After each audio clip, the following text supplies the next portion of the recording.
Krishna Caitanya Prabhu Nityananda Shri Advaita Gadadhar Shivasadi Gaura Bhattavrinda Hare Krishna Hare Krishna Krishna Krishna Hare Hare Hare Rama Rama Rama Hare Hare. We continue reading from Canto 10, Chapter 1 of Srimad Bhagavatam. We are hearing how Lord Brahma gave the message of Lord Vishnu to the demigods that, take birth in the family of the Yadus, and that Lord Krishna himself is going to come as the son of Vasudeva. And then we are continuing to read of Surasen. We read Surasen. He was the chief of the Yadu dynasty. He was living in Mathura. Rajdhani tata sabhut. राजधानीस्तथा साभूत् Sarva Yadava Babuja सर्वयादवा बुभ्रूजाम् Mathura Bhagavan Yatra Mathura भगवान् यत्र Nityam Sanihito Harihi.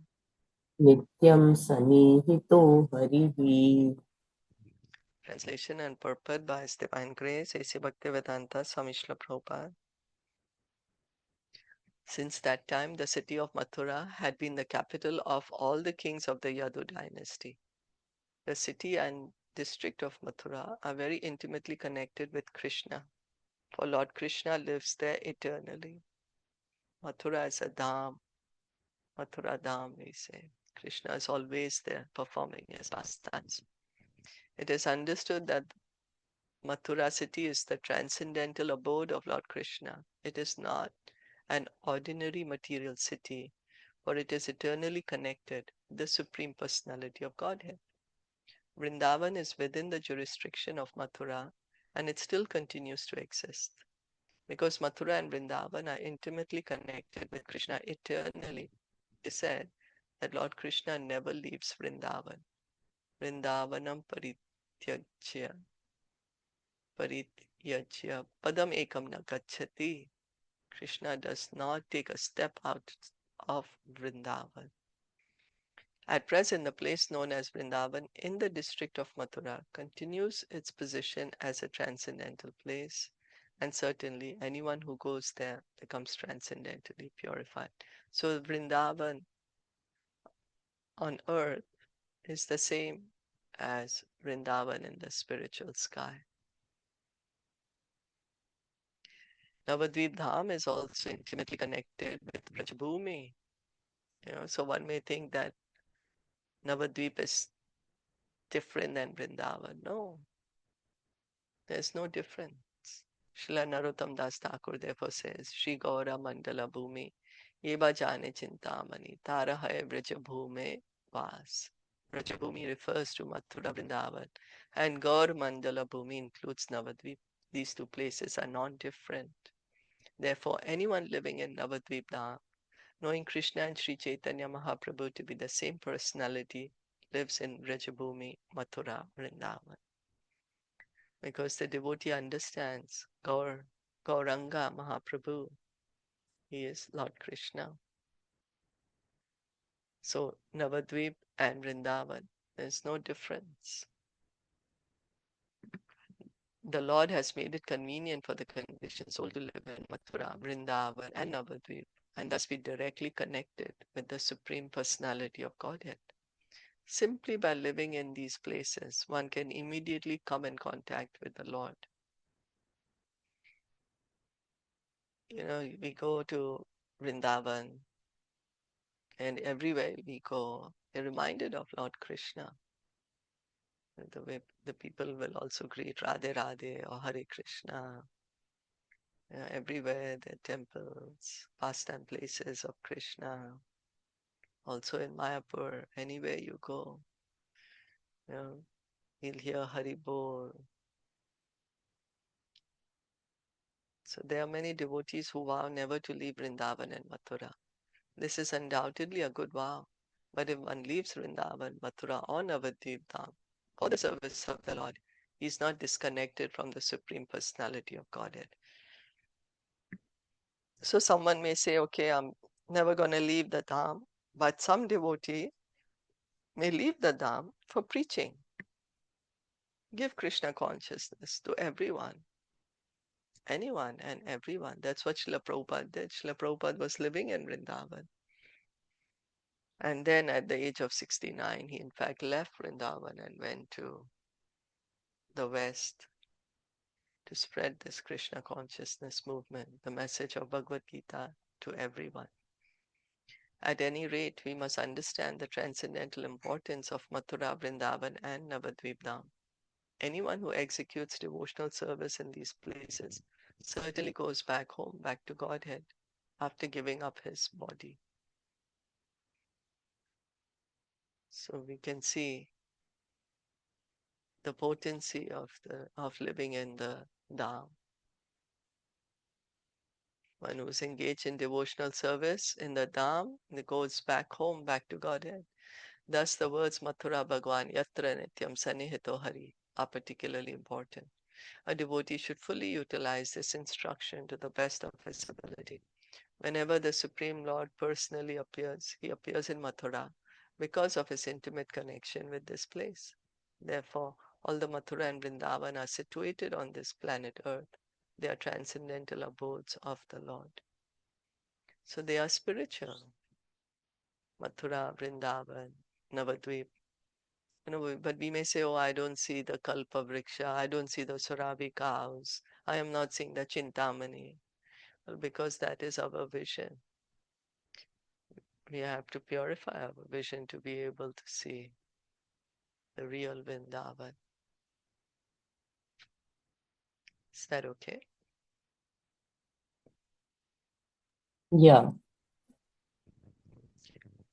Tasyam tu karhichit chorir Tasyam tu karhichit shaure vasudeva kritodvaha vasudeva kritu uha devakya suryaya sardham devakya suryaya sardham prayane ratham aruhat.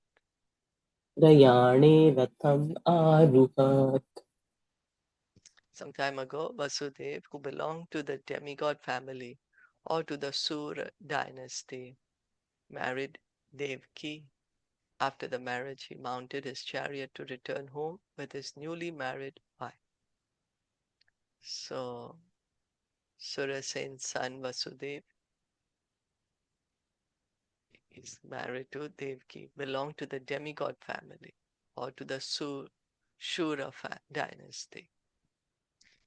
Ugrasen Sutta Kamsa Ugrasena sutah kamsaha Swasu Priya Chikirshaya swayu priya chikirshaya Rashmin Hayanam Jagraha rashmin hayanam jagraha Raukmai Ratha Shatervritaha.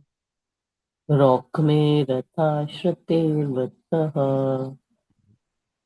Kamsa, the son of King Ugrasen, in order to please his sister Devki, on the occasion of her marriage, took charge of the reins of the horses and became the chariot driver. He was surrounded by hundreds of golden chariots. So he was attached to Devki, she's his cousin, and then she's gotten married, so he's become the chariot driver now. Chatur Shilpaji, Shatam one Pari. question. Hmm, hmm. So Vasudev ji was belonging to Shursen, right? His son. Yaduvansh. Yeah, Yeah, Shursen's that's son, right? Vasudev ji. that's it. Yes. And this one is the Ugrasen. Yes, Ugrasen is Kamsa's Son. father Yeah. is Okay. Ugrasen. Okay. Hmm.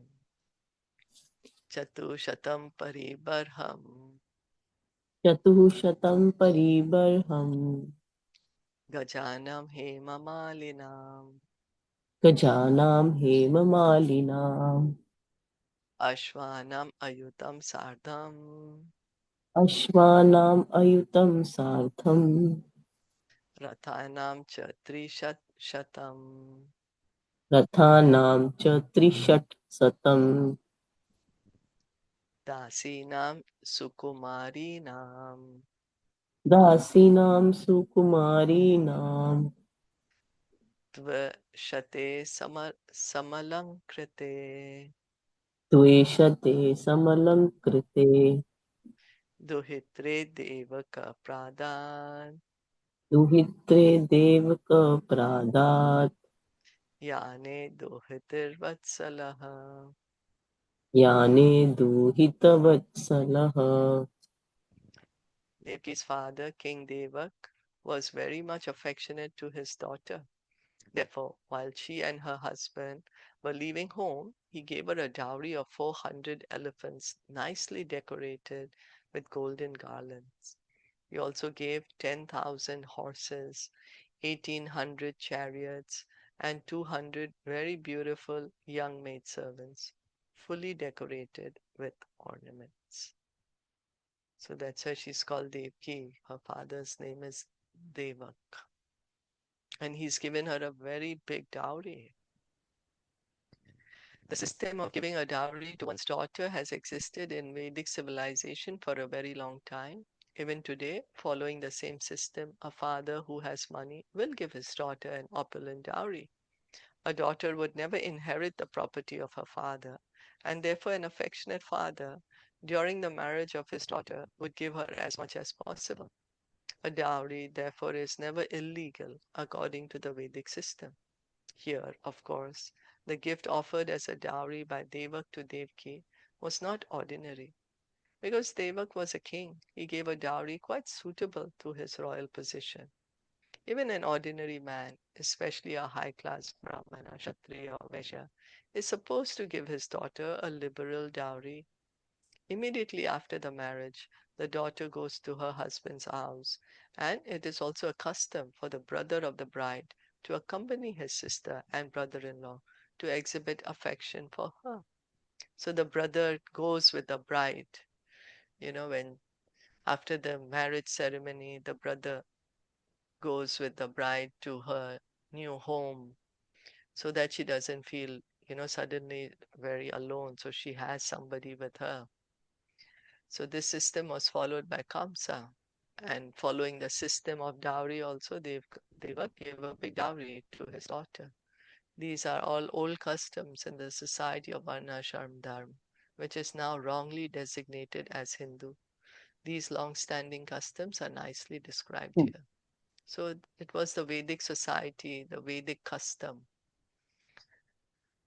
Um, then now we say Hindu, but it's actually coming from Varnashrama Dharma. Everyone would do it. You wanted to add anything?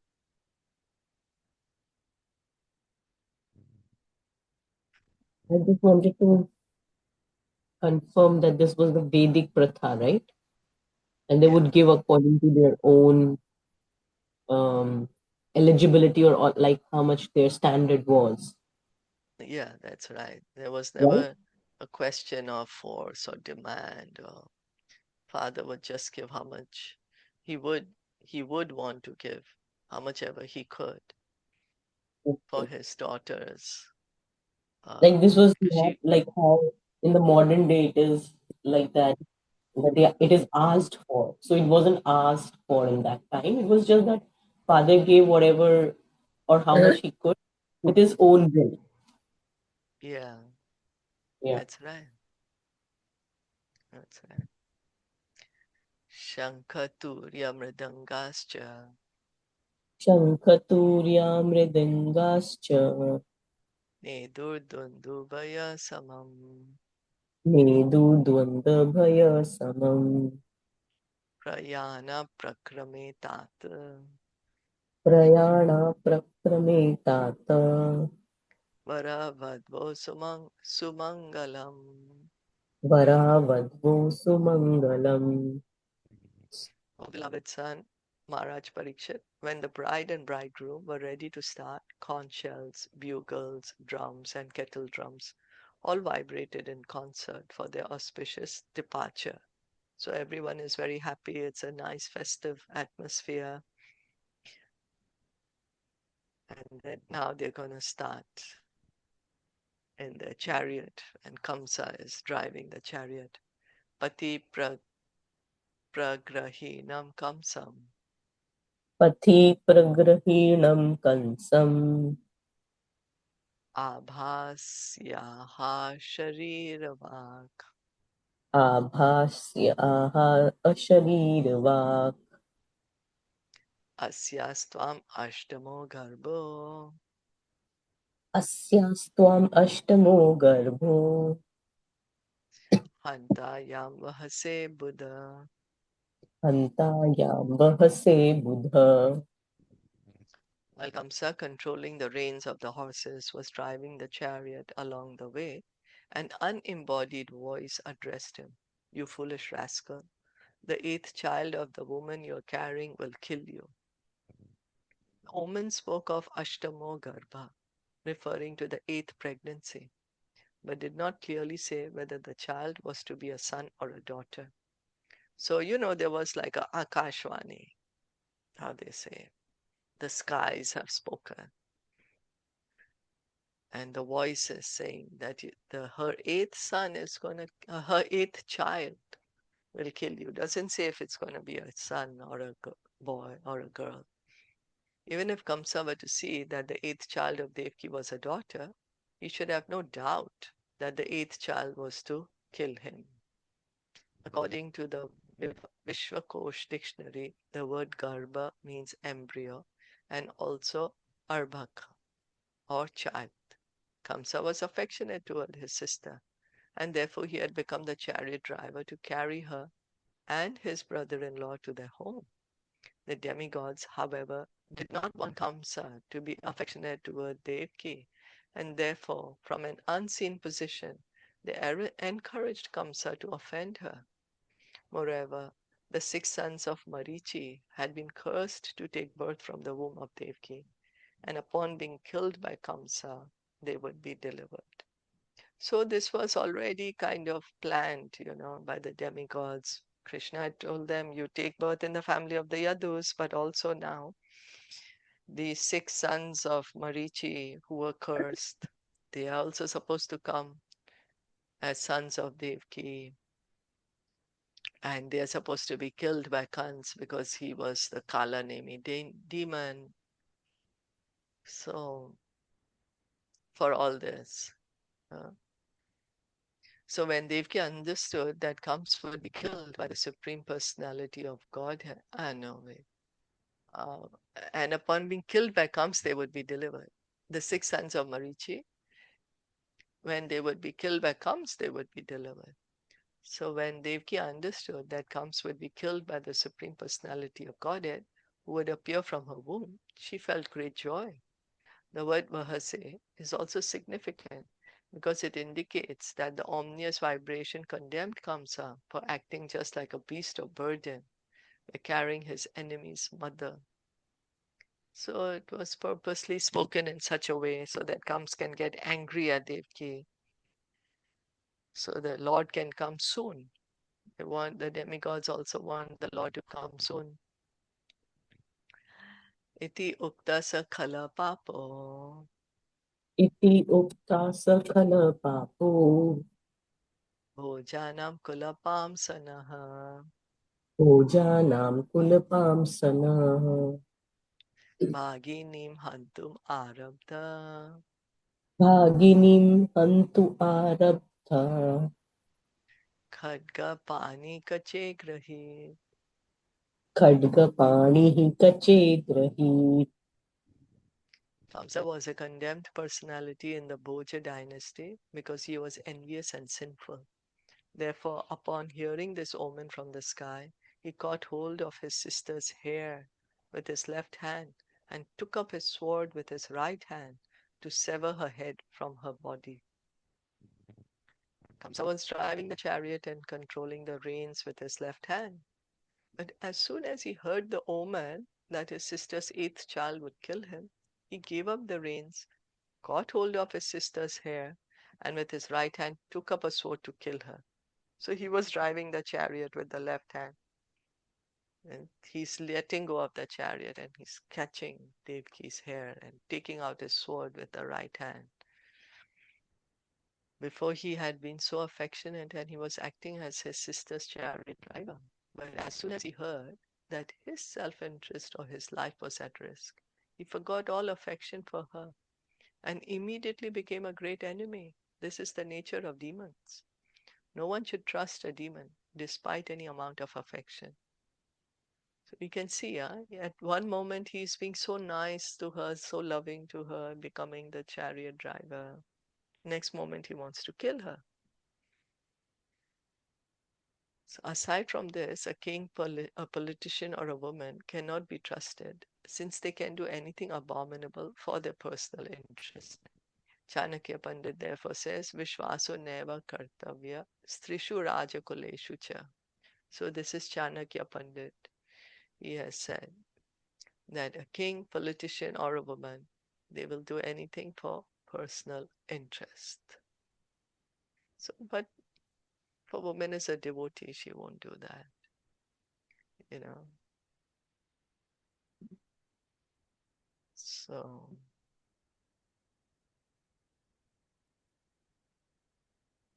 For your personal any interest, right? comments? Huh?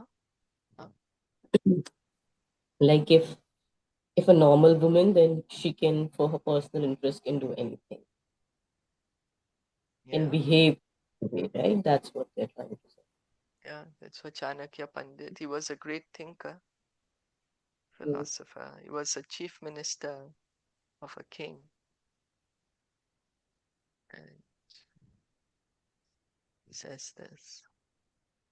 Tam jugupsita karmanam Tam jukupsitah karmanam nishamsam nirapatrapam niramsham nidapatrapam vasudevo mahabhaga vasudeva mahabhaga uvacha parisantvayan. uvacha parisantvayan. Wanting to pacify Kams, who was so cruel and envious that he was shamelessly ready to kill his sister, the great soul Vasudev, who was to be the father of Krishna, spoke to him in the following words. Vasudev, who was to be the father of Krishna, is described here as Mahabhaga, a very upright and sober personality. Because although Kams was ready to kill Vasudev's wife, Vasudev remained sober and unagitated. We can see he's not getting anxiety or starting to struggle or fight. He's still remaining calm. Not easy. So, in a peaceful attitude, Vasudev began to address Kams by putting forward reasonable arguments. Vasudev was a great personality because he knew how to pacify a cruel person and how to forgive even the bitterest enemy. One who is fortunate is never caught, even by tigers or snakes. So here, Vasudev is called Mahabhaga, great soul. He's after all, he's a great personality. He's the father of Lord Krishna. Yeah. And he's remaining calm to explain to Kamsa is how angry we get. Somebody tells us anything or somebody attacks us in some way, even verbally, we may get so agitated. He wants to kill his wife. And he's in a very calm way going to explain now. You wanted to add anything? No. So like this point, does this have any meaning that the last sentence, जो भाग्यशाली होता है उसे बांग या सांप भी नहीं पकड़ पाते? Yeah. One who is Like the fortunate one who is is the never fortunate. caught, even by tigers or because he's fortunate. He's fortunate. So like that's the mercy, right? Yeah. Miss Vasudev ji was such a pure devotee that Lord was being born to him, Yeah. and he was really, really fortunate, right? Yes.